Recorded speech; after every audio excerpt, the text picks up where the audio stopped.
Good evening, everyone. Thank you so much for joining us today for this first Friday conversation, The Santos Story, the Arts and Social Action.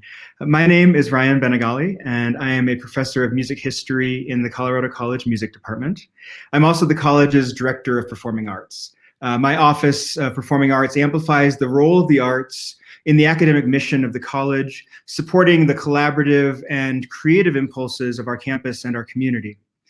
This includes the programming and endeavors of the Colorado College academic departments and programs, the co-curricular student groups, and also the Colorado Springs Fine Arts Center at Colorado College. We spend a lot of time finding and facilitating interdisciplinary connections between the arts, as well as build bridges between the arts and other academic areas of the college and community. And today, I'm really excited to be here to further facilitate our connections with one truly excellent outcome of a new endeavor called the 3x3 projects. Before I say a bit more about the 3x3 projects in general, and this one in particular, I'd like to introduce our guests, beginning with a member of the FAC curatorial staff, and then followed by the creatives behind the Santos Story endeavor. So each has accomplished much more than I'm able to squeeze in here, so I encourage you to review their longer biographies on our website. So first, let me introduce and welcome Polly Nordstrand. Hi, Polly. So Polly Nordstrand has been curator of Southwest Art at the Colorado Springs Fine Arts Center at Colorado College since 2017. Here she cares for, researches, and presents the collection of art objects, including Native American and Hispanic art, as well as indigenous material cultural of the Americas. Since 1995, she's been involved with educating the museum field about issues of repatriation and caring for culturally sensitive collections. And she's been responsible for implementing the Native American Graves Protection and Repatriation Act as Associate Curator of Native Art at the Denver Art Museum and now at the FAC. In 2019, she received a curatorial research grant from the Andy Warhol Foundation, and this year she received the Glenn Brooks Innovation and Courage Award from Colorado College. Thank you so much for joining us, Polly. And next, I'm going to introduce Jessica Kahkoska. Hi, Jessica. Jessica is a writer, dramaturg, researcher, and performer most interested in work driven by history, research, and community.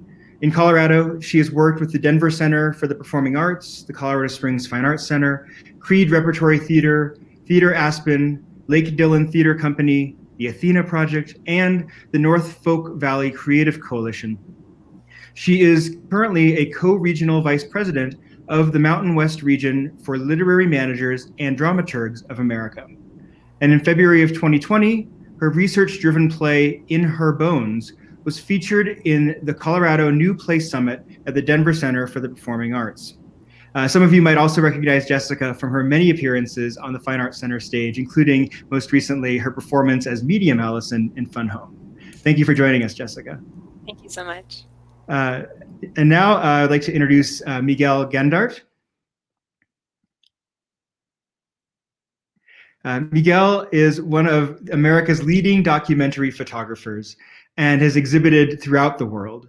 He was born in Espanola in 1956, a descendant of Spanish settlers of Mora, New Mexico, and Antonito, Colorado. Raised in Santa Fe, he has been photographing the people around him. He began photographing the people around him in 1968, earning a MA in photography at the University of New Mexico. And for the last 20 years, Gandert has photographed the social rituals of people and landscape of his native New Mexico.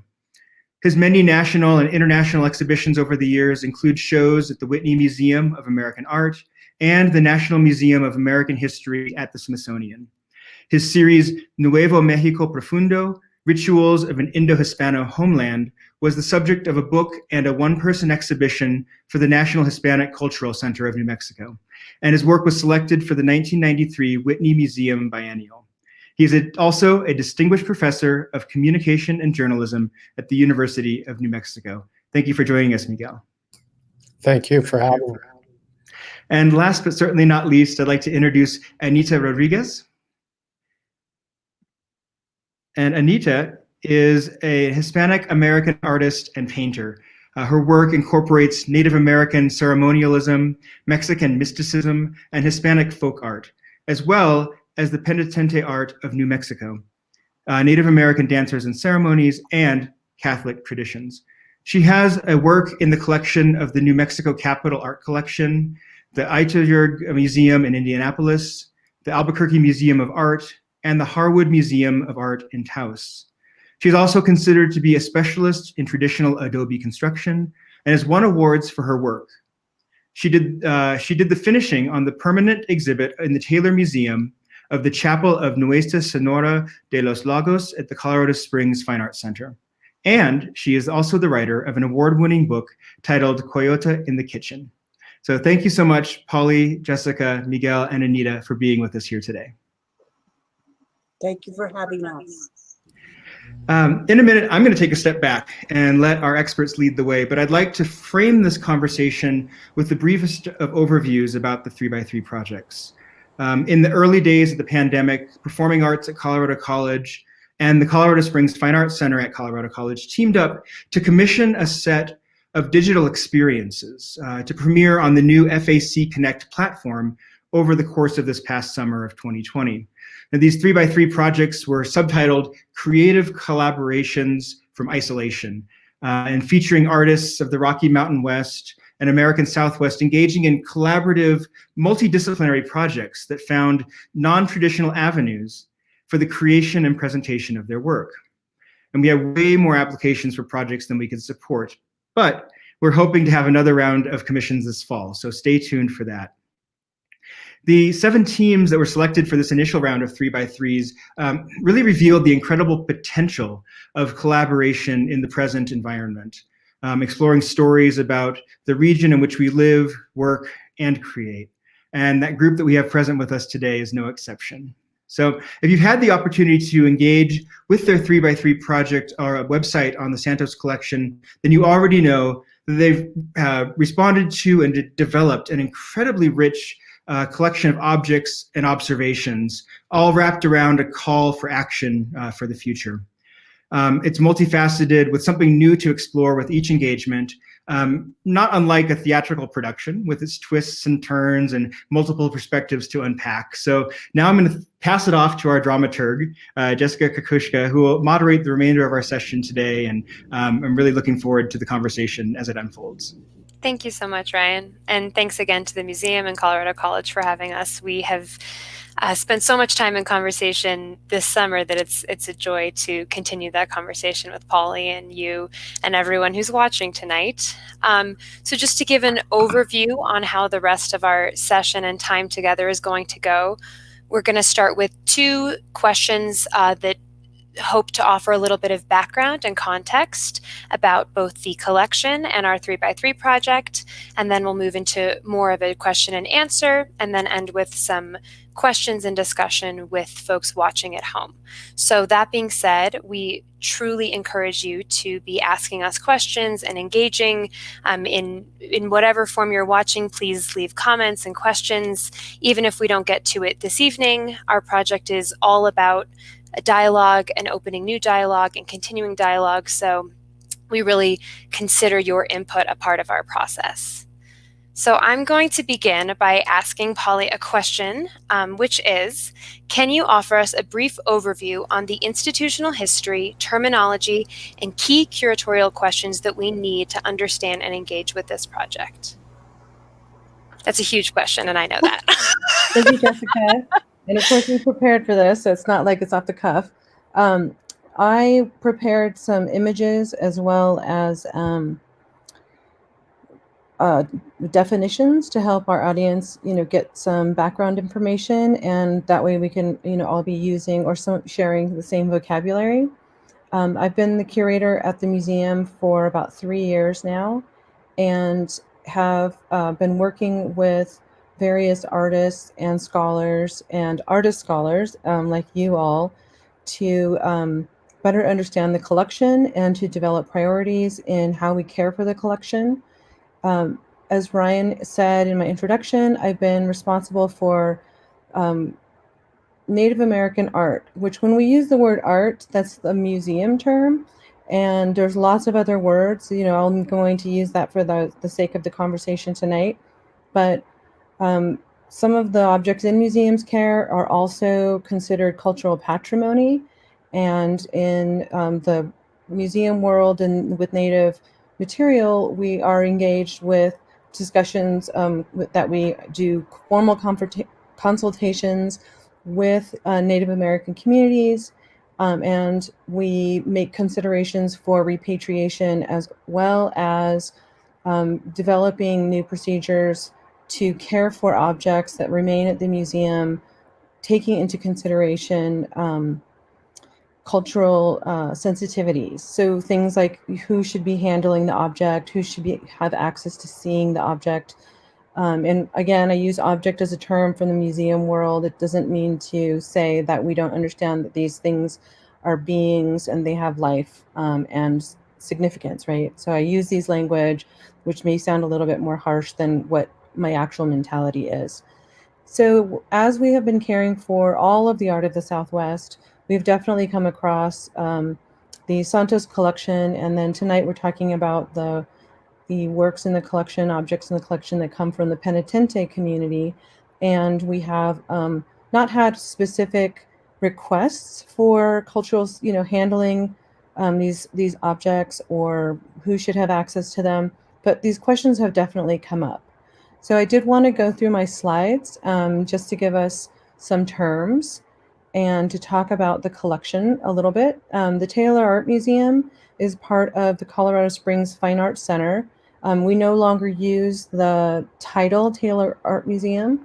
It was established in 1936, and the name Taylor was given to the museum to honor Alice Bemis Taylor. She was one of the patrons of the Fine Arts Center, and she and her husband were collectors of art from the Southwest. And this included Hispanic art as well as Native American art.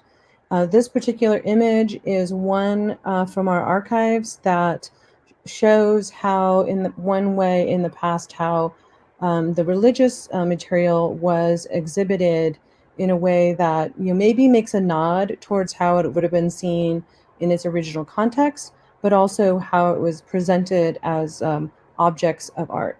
And the next slide. So just to give us some terms, we are calling these works Santos, and that means the sacred and religious images of saints, including Christ and the Holy Family. And next slide. The people that make these are known as santeras and santeros, and it is a tradition that has been going on for hundreds of years. And there are contemporary santeros in Colorado and the Southwest. The Santos that we're talking about tonight are really related to the Colorado and New Mexican area. Next slide. The community that the works that we're talking about today also are from Los Penitentes, and this is the fraternity of men that belong to the Roman Catholic Church, and they're considered a lay confraternity because of the lack of priests in their practices, so that it's a gathering for religious and also belonging in the community. And the next slide. The Morada is the specific place, the meeting house or a chapel where these meetings take place. And often it was the location where the Santos were located and used in worship. The next slide.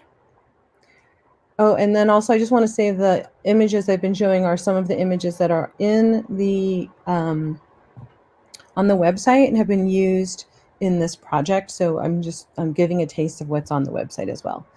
The project came to us with some understanding that our museum is interested in decolonizing our practices, and the idea of decolonizing is known wider in terms of, let's say, the British colonizing an area and a nation, and decolonizing is when that nationhood was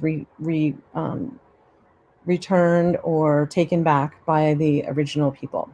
In the institutional sense, what we're talking about is this is practices where institutions share and or acknowledge the authority of people and communities that have been subjugated by colonial power.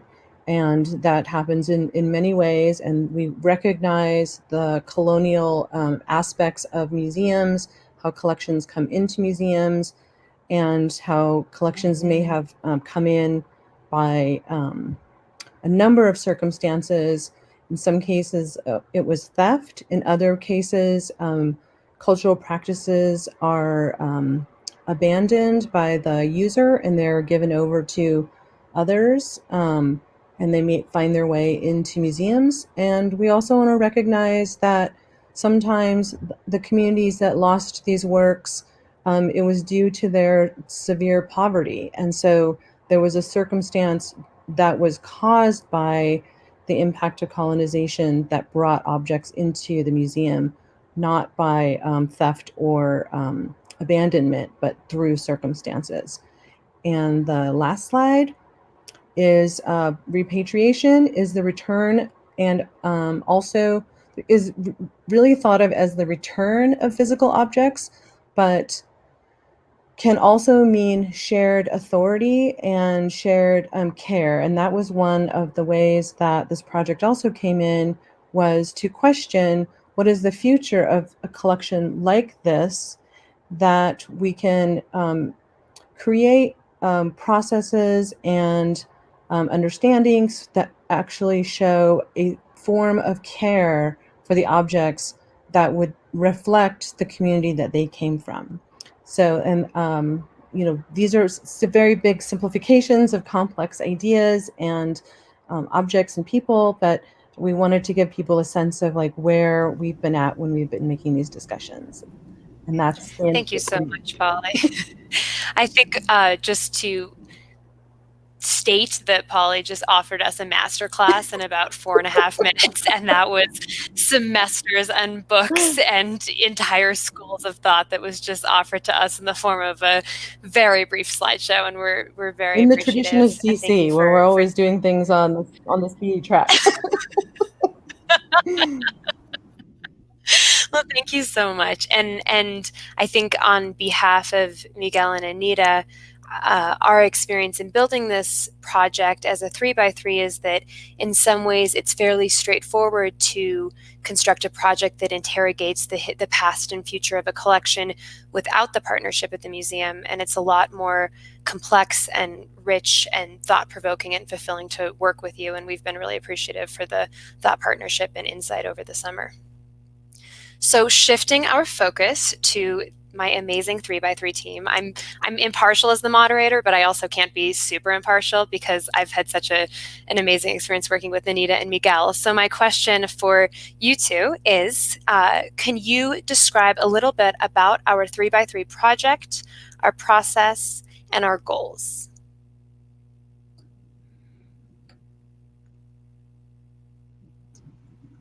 Well, you want to start, Anita?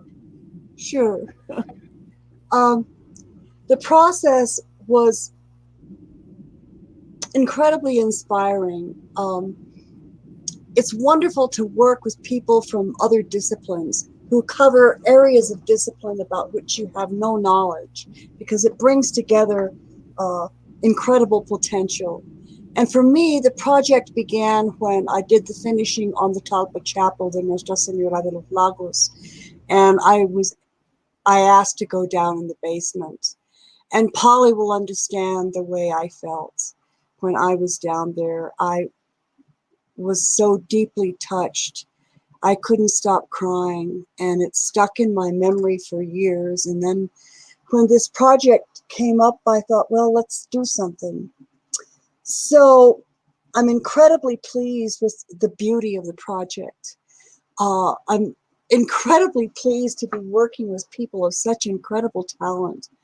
And I'm so really touched by the museum's effort to start closing this gap and to recognize the effects of colonialism.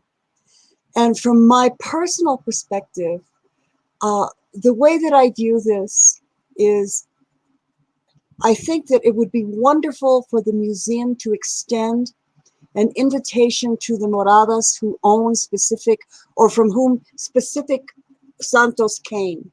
I don't know if that's even possible, you know, for you to know what they are, and just say, we have it.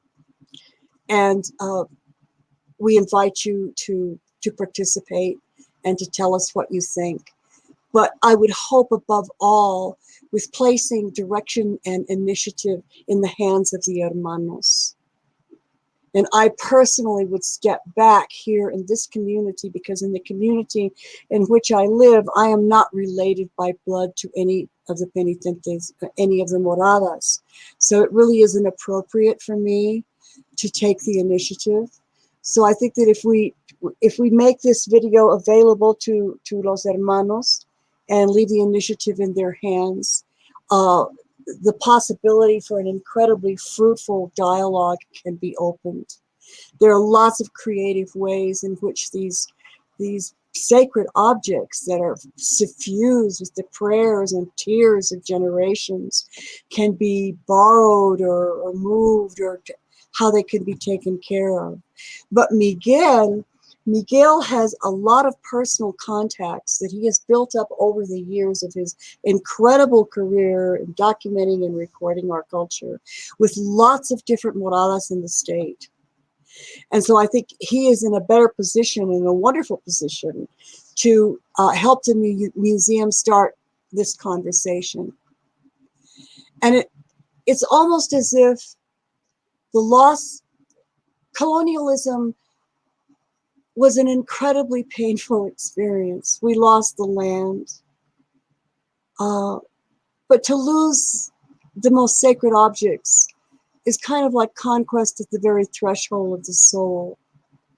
So the museum is undertaking a really important and profound step here, and it's deeply appreciated. So thank you. Thank you very much for doing this. Thank you, Anita. Miguel, did you want to speak a little bit to the process or project? Yeah, I was sort of brought in as the third wheel on this project. Jessica and Anita had really worked on it, and I'm a photographer and a filmmaker, and so for me this was really exciting.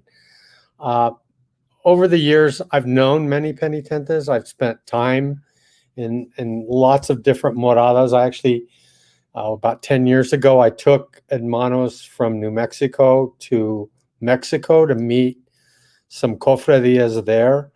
I had penitentes from Abiquiu and Mora Valley and La Madera. And so, you know, I've known them. One of the things that's fun being a photographer is they don't allow a lot of pictures of themselves. And so there are a few portraits and images in the slideshow that are about these penitentes. But more important to me is the interesting in how dialogue happens and how things that haven't been represented well get represented. I think Polly was really right using the museum term object, which is also, she acknowledged, as an uncomfortable image. There was recently a show that COVID sort of shut down at the Museum of Fine Arts in Santa Fe, and it was about penitentes. And my photographs were the only ones in the show that had real people. I mean, there were paintings and painted representations. And it's sort of, for me, I put a few pictures of hermanos I knew in their chapels. And for me, that was really important. The other thing is I wanted to give with this project and using photography a sense of space and place. This is not a dead tradition. This is by no means ancient history. It's a living, breathing cultural structure now. Until this year, I have spent almost every Good Friday of the last 20 years sometimes taking my students who've been welcome to the moradas, sometimes just going on my own to see the penitentes and spend time and pray with them. I am not an hermano. I know a lot of hermanos. I consider them among my close friends. The other thing I think I brought to this project was I knew and had conversations and was actually working with Will Roth. I have a chapter coming out in a book that will be posthumous, published. Will died earlier this year. But Will was an extraordinary curator at CC and at the then Taylor Museum. And he did a show in, I think it was 1993. And one of the astounding things was he really made an effort. He did 2 shows with the Santos collection, but he really made an effort to bring the hermanos into the dialogue with the museum, which I think is hugely important.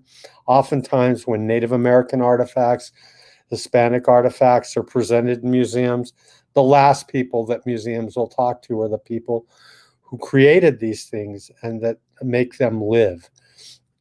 And so for me, listening to my colleague and friend who I've done several books with, Enrique Lamadrid, who did a soundtrack for that show, which is the alabados that are on our 3x3, but also an important interview, and that when you listen to it, how the objects in the show are still alive to the people. And Enrique brings up the addition. They're not inanimate objects. They're living, breathing, and brings up the whole issue that they need to be prayed to. And Will Roth was very sensitive to that. He borrowed things from the penitentes. He changed things, and Enrique articulates that really well. And I think that was the beginning of a model and structure of how dealing with different populations, different living, breathing peoples can be brought into the dialogue with the museum. So between my photographs and the film, I'm hoping I brought those issues to life and show how the possibilities exist that these things can be done right. But I think Anita totally got it when she was in there with the objects, is they need to still be a part of community.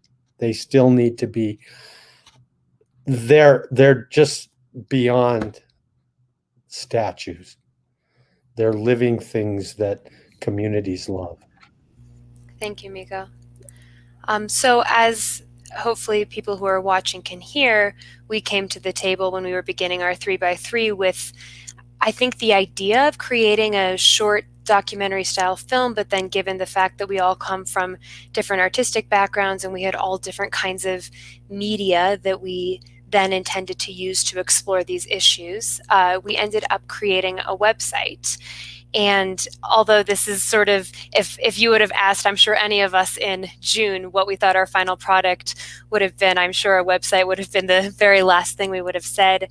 I think there's something democratic about an online format and a website that lets viewers or users engage on their own terms and slow down and spend more time and come back, to really take a sense of time and performance and like a play button out is something that we hope people can be inspired to pace themselves and really encounter this on their own terms. So I know we have just a little bit of media from the website. We have organized our project into 3 main sections. One is the past, and as a dramaturg for theater, which is a role that generally does a lot of research and provides research support to different theatrical productions. So for example, if you were doing Sense and Sensibility, I would be the person who told you how the table settings were done at tea time or showed you a traditional dance. For this project, that involved doing archival research, both in partnership with the museum and Robin Haney to look at the original catalog cards, and then press and scholarship that were produced in the context and the 20th century by the Taylor Museum. And then we have a present section, which is very much our multidisciplinary artistic response, which includes, and I know we have a little taste of this, so I'd love if we could pull up Anita's work first. Some of Anita's visual artwork. Anita, do you want to say anything? Oh, I think you're muted. This is, I call this El Santo, El Ángel y la Acequia, the saint, the angel, and the acequia. And it's my portrayal of San Isidro, who is one of the most beloved saints of northern New Mexico, an agriculturally based culture. And the story goes that San Isidro, who was a very, very devout man, but he was very poor. So when the mayordomo was distributing the water through the acequia system, he was always last on the list because he just had a little tiny piece of land. And so he ended up having to irrigate one Sunday when everyone else was going to mass. And so while he was irrigating, this is my take on the story, usually he's plowing. And the Santos that are in the museum show San Isidro with a plow. But as Miguel said, this is a living cultural ecology. This is a living culture. So I drew him with the angel. And in this image, while he is irrigating, the angel comes down and says, Isidro, go to mass. I'll irrigate. And here is portrayed the cultural context in which the Santos were created and in which they have a spiritual function. And I want to talk a little bit about the fact that this is a living cultural ecology, meaning if you take a brick out of the wall of one of the moradas, it will destabilize the entire building. And not only that, the brick will be deprived of its context. From that one adobe brick, you will never know the size of the building, what it was used for, or what its meaning is. So the Santos are part of a living cultural ecology. In order for people to be able to understand their profundity and their depth, they should be placed, I think, in context. And people should be educated about this incredibly wonderful culture, which is one of the most invisible pockets of culture in the United States. Thank you. We are an invisible people. I know we also have some of Miguel's photography that's featured in the exhibit. Miguel, would you like to speak a little bit to this work? Yeah, I mean, one of the things that as I've traveled through New Mexico and gone to different places, I've visited a lot of these sacred sites and met with lots of the hermanos from different communities. And one of the things that I just wanted to give a sense with this is the different environments of places. This is up near Romeroville, near Las Vegas, New Mexico, and it's a small chapel where they have what they call a Calvario, a Mount Calvary, where the penitentes on Good Friday come, although they're actually worshiping there all during Holy Week, and often different times. And this is just a small capilla near their Calvario, their Mount Calvary, where they'll come say the rosary and pray. Next slide, please. Can we see another one? This is one of my favorite moradas. This is in a place near just north of Zuni, the pueblo. And this is a place called San Rafael. And it's a morada that has been there for literally hundreds of years. There's some really iconic photographs made of penitentes that sort of drove the penitentes underground during at the turn of the last century. And they were all made near this morada and near Grant and near Zuni, Zuni. And this San Rafael is really, it's east of the Navajo Nation and north of Zuni. And this is their morada. And what I love about moradas is it's just the different kinds of architecture that is there. And, they're not big billboards that tell you they're there, but they're signs in different places, different parts of New Mexico. Some are more hidden and secluded. Others are really right out on the main streets. And this is the Camposanto, the cemetery in San Rafael, and this is their morada. Next slide, please. This is up near the Navajo Nation. This is a morada, and you can tell. One of the things that the beauty of photographing these places in sitio is that you see the different environments in which they exist. This is such a living tradition that is so important that all of these communities continue. Although some communities, the hermanos are aging, and I 2 years ago when I was last in Abiquiu was a really tough year because they lost 3 hermanos that year. My good friend Floyd Trujillo was one of them, somebody who's worked with me on traditions and things in northern New Mexico and has been a tremendous source and friend. But this is one that's it's actually near Acoma. Pueblo is kind of across the road. It's kind of west of Laguna and north of Acoma, Pueblo. Next slide, please. Oh, I guess that's it. But there's a number of them, and there's more on the site, so please go see them. And there's also a couple of images of actual hermanos and ceremonies.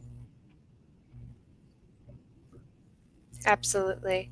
As Miguel said, we really encourage, we wanted to offer some visuals in this talk, but we really encourage everyone to check out the website itself, because we hope that it is the synthesis of the text and the images and the audio and the video that can really offer a first step in this conversation. This actually brings me to my next question for all 3 of you, which is, can you speak a little bit to the structure and presentation of this project? And this is maybe a little bit more for Polly. What are your observations, what pops, and what's challenging? And that's for everyone. Sorry, technical difficulty.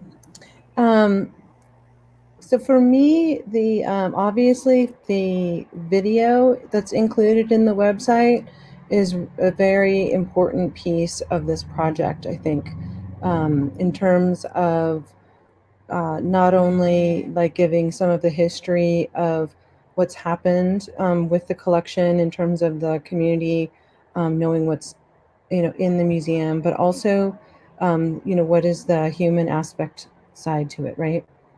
For our general audience that maybe doesn't know. And then I really found it intriguing, the use of the idea of translation of the word exhibit.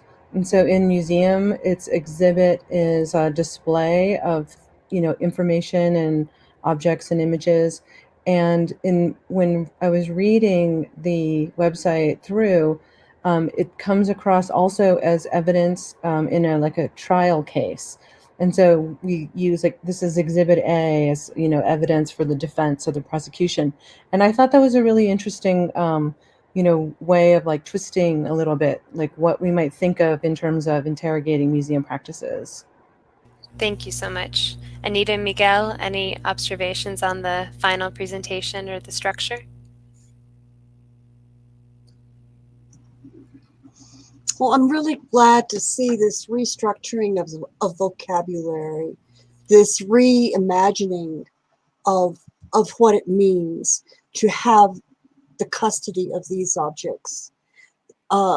There's 1 or 2 Santos that might have come from Taos. I don't know, because I was really little when my father took me around, to the moradas and stuff on special days. But I think that there are a few there that are from Taos. And it would really be important for people to know. There's a man here in the chat box from Chimayo, and he's asking if there's anything from Chimayo there. I'm actually working on a book now on Chimayo, that hopefully will be published in the next couple of years. Chimayo has been really, really changed, and it is a bastion of there's a lot of penitente presence near Chimayo and in Chimayo, in Cordova, in Chimayo itself. People always think of the Santuario, but there's also the old Plaza del Cerro, that there's actually a Capilla de Buenaventura on that, and it's in a sense a morada. It belongs to the Ortega family, but people still use it, the Ortega weavers. But the penitentes have been always important. If you're lucky enough to be there on Good Friday, you usually will see them appear, but with the massive crowds, you hardly really see them at all. Sometimes you'll see somebody who's one of the hermanos carrying a cross, but other people do that. So I've been photographing there for years. There's a chapter in my book, Nuevo Mexico Profundo, that Ryan was so kind to mention, and a whole section of the show that I did at the National Hispanic Culture Center about Chimayo. But there's a lot of hermano presence in Chimayo still. And we don't have the database and other things available to us at the moment to answer questions specifically about do we have something. But I would definitely encourage anyone who sees this to be in touch with us at the museum, and our contact information is on the museum website under staff listing. So you have to kind of dig through layers a little bit, or you can call the main desk and they can forward phone calls as well if you want to go that route. But we do want to encourage anyone who's interested in objects in the collection, again, using that word, but to be in touch with us. Thank you. Would it be possible to publish a photographic inventory of the objects and somehow make it accessible to the moradas so that they can identify? So we're actually right in the process of photographing and putting our catalog online. So yes, that's in the works. It isn't something that happens quickly, but it's something that we're doing, and we're putting at least 150 objects up, images of works a month, and we have more photographs. There's also the really great book. Let me see if I have it here. I happen to have it right here. See, I'm a paper person. Okay. There's this really great book that has all the images, a lot of images from your project. And so it's also could be used as something that would be a source for knowing what's in the collection that's out and about. That's great. And we will share that title, because I know that was also central to our research process. So we'll make sure that that's available to people who are watching if they want to purchase that on their own. I have one final question for the three of you before we open it up to questions and comments from people who are watching, which is, as we've discussed and as we've heard, Anita and Miguel and I are not from the penitente community. But given that, what can art, and specifically a multidisciplinary collaboration like this, offer as either a first step in conversation or an ongoing step in the conversation that other strategies or interventions cannot?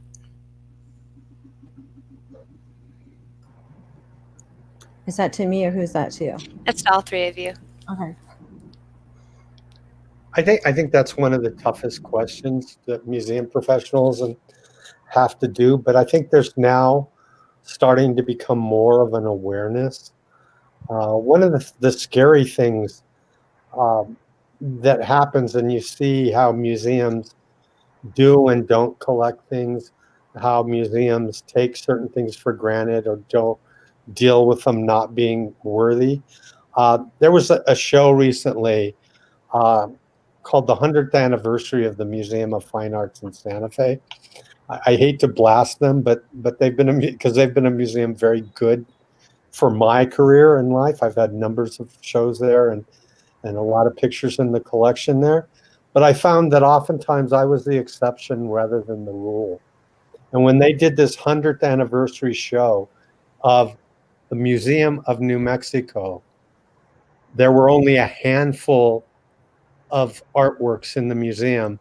There were Georgia O'Keeffe's, and there were Marins, and there were all these different artists who made famous careers. Bloominghouse or Benninghouse or something from Taos, and the handful of Hispanic artists in that show. And then doing a little bit more research on it, since I didn't want to be speaking out of my mouth. I mean, essentially from like 1960 to 1980, they collected almost nothing from the Hispanic community of the Southwest. And I'd love to say, you know, that they're evil and awful and everything else. But more often than not, that's the case. That you know, it's dealt with as a folk art. It's put in this place or that place, and it's not taken serious as fine arts. I mean, there was one Santo piece in that major show, you know, and you just think, well, what is that about? And so there are inherited biases, and I think part of what we want to be doing, part of what we want the dialogue to be doing, I'm not like advocating I'm going to make these radical changes, but the dialogue is important to think about whose voice is really being spoken. I mean, it's a great thing that the Taylor family collected these things on one level, but then when you look hard, there's a lot of questions about how things. There's a lot of questions about people who literally went. I know stories about people who you know, where I can go back to some of the communities in the Mora Valley where I'll hear, you know, yeah, this guy was an hermano and he sold all this stuff, but he didn't sell it with the permission of the rest of the cofradias. There was just sort of a socialism in that community, and yet somebody could go in there.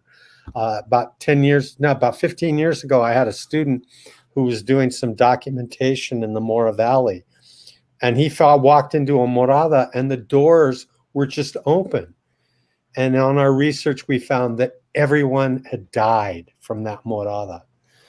And so what did I do? I had him contact hermanos from a different morada there that I knew, and so they could come take care of it. He said he could have literally walked in there, put all the stuff under his arm and left. And so we have to wonder, you know, how this stuff is acquired, what is its life and its meaning, and how do the people relate to it who didn't see it.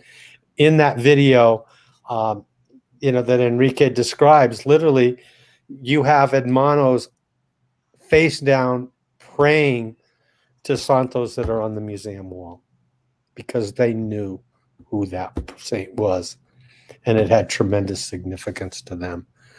These objects are really living, and that dialogue needs to be addressed. Earlier shows, and if you read some of the newspapers that Jessica collected, are less than flattering about these things that are really, you know, they're like Picasso's. They're amazing works of art, but they're beyond, in a certain sense, Picasso, because the vibe in them, the meaning of them is so huge. When my daughter went with me down into the basement, I wrote some stuff in my journal that I found later that eventually morphed into the poem that is part of this presentation. But just to be sure that I wasn't making it up or that this powerful experience was unreal, I called my daughter and I said, remember, what was it like? And she said, Mom, it was like sitting in a nuclear reactor.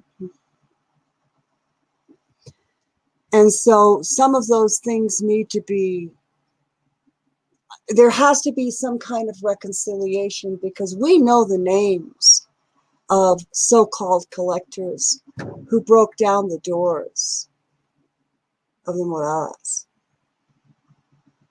took the Santos, and then came back for the doors.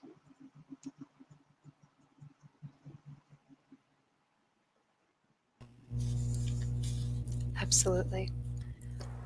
We have just about 10 minutes left, so we are going to open up the conversation and start taking some questions from audience. I think the one piece of information that we'd like to share is that we don't think that the work is done or the conversation is closed because we turned in this 3x3 project in June, and it is our hope that this starts a conversation, and it starts a conversation that has space for artwork and dialogue and new kinds of interaction and new kinds of ways of exploring this. So we really encourage everyone to engage with our 3x3 project. There's a contact box on it. There's an email address. Feel free to reach out to me or my teammates personally. We really hold dialogue as the center and the core of this project, and I think the way forward. So I'm going to share one of the questions that we got during this, which is, let's see. This is for Miguel. How far does your photo archive go of the penitente? Where can we see them? That's a really hard question. Until this project, there have been very few images that I've chosen to put out there. I'm right now working with a number of research collections, and at some point, I think they will be appropriate to have a lot of them. There's a few penitente pictures in my book, Nuevo Mexico Profundo, but not a lot. I mean, my archive of New Mexico images is phenomenal. I've been photographing. If you look at my book, Nuevo Mexico Profundo, I've been mostly focusing on ritual, dance, and performance. But the hermanos, I think, are going to become a bigger body of work. Sometimes, there's one group of penitentes who a year ago or 2 years ago said, now it's time. We want you to photograph and record us. And I was like stunned because I was just there for Holy Week and for Good Friday, and the fact that they would ask. And they said, we have our notebooks with all of the alabados, but this one hermano said, but no es la tonada. It doesn't have the tone of what a real recording is like. I mean, the beauty of the alabados that are in our 3x3 and were part of the Taylor exhibit that Will Roth did is the fact that, I can tell you that's the morada from La Madera. And they have been really in tune with keeping these alabados out there. They've actually published a book that they give to hermanos. Luckily, they were kind enough to give me one that literally has all the known alabados that you can find. And it's just bound like a spiral notebook. So there are people out there. As for my archive of this yet, it's something I'm still working on. I don't have it really particularly focused. A number of the pictures in our 3x3 have never been shown. And my picture of my hermano Juan, the old guy, he's in 2 pictures. I took those in his morada when I was hanging out and recording him because he's also a folk singer. And at some point, I'm hoping these will all be available. But part of it is also I need to ask their permission. Juan told me I could show those images. I have other penitente pictures that I don't have permission to show. And then now recently, I'm hoping COVID sort of shot it in the foot and start developing a more concentrated archive of some of this stuff. But of Hispanic villages and communities, I mean, I have a wall back here of boxes of negatives and slides that literally are in the thousands, and if not maybe hundreds of thousands. And hopefully over the rest of my life, I'll put them together. I know that UC Berkeley, Yale, and the University of New Mexico will be collecting a lot of this stuff, and we'll try to make sense of it, and it'll be available. But the main thing that's most important to me is I have to have the permission of the hermanos to show their pictures as well. Thank you. I think we have time for one final question, which is from the audience. Who is the contact person if one would like to study and visit the collection of Santos? So there's a couple questions there. We have a request for research process. I think it's online. Already, I think it's there. And we do have limitations to what our staff can, offer in terms of times and availability. And especially right now, the staff is not working on site. So there will be some lag until we're able to reopen to the public. We're, trying to keep our community safe with all of the issues that COVID presents. But we would definitely be in dialogue with people to help them come to the collection. Thank you so much. And just before I hand it back over to Ryan, I want to thank our panelists. Wait, maybe I didn't answer that directly. So directly, I think, as I thought, at first I was like, oh, you just called me. But then I remembered, oh, we have this research request form. But anyone who wants to get directly in touch with me, I'm the curator of Southwest Art, Polly Nordstrand. And so anyone can be directly in touch with me, and then I can kind of also help facilitate that form and things like that. Sorry. No, that's great information. Thank you. I just want to say to our audience, if this is the first time that you are watching Anita and Miguel and Polly speak, I personally encourage you to become very familiar with their work, read it, look at it, engage with it. This is an embarrassment of riches in this conversation. So thank you so much, Ryan, for hosting this tonight. My job's easy. I just got to sit here and enjoy the wonderful conversation. I think before we all disappear back into our respective physical realms, I want to again take a moment to thank each of our guests for being with us today. Thank you so much for the work you have done and that you continue to do and will be doing moving forward around not only this specific project, but all areas.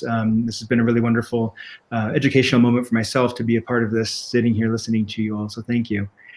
I also would like to thank our team behind the scenes, Kate Ferdinandi and Mo Gatson and Julia Barrett, as well as Robin Haney and Rebecca Tucker. And then also a special thanks to our FAC director, Idris Goodwin, for the invitation to assemble today's proceedings.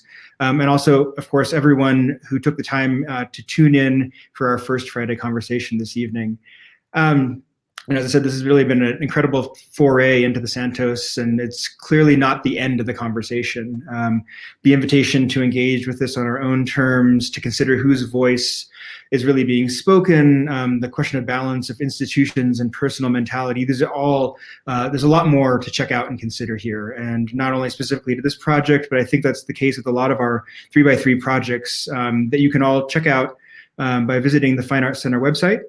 Clicking on the little button that says FAC Connect, and you will be able to see there not only the other 3x3 projects that are part of this initial set, but also an ever increasing collection of content as we continue our commitment to be of, by, for, and all in our creative endeavors. So all best wishes to everyone on this first Friday, and we'll see you next time. Thank you so much. Good night.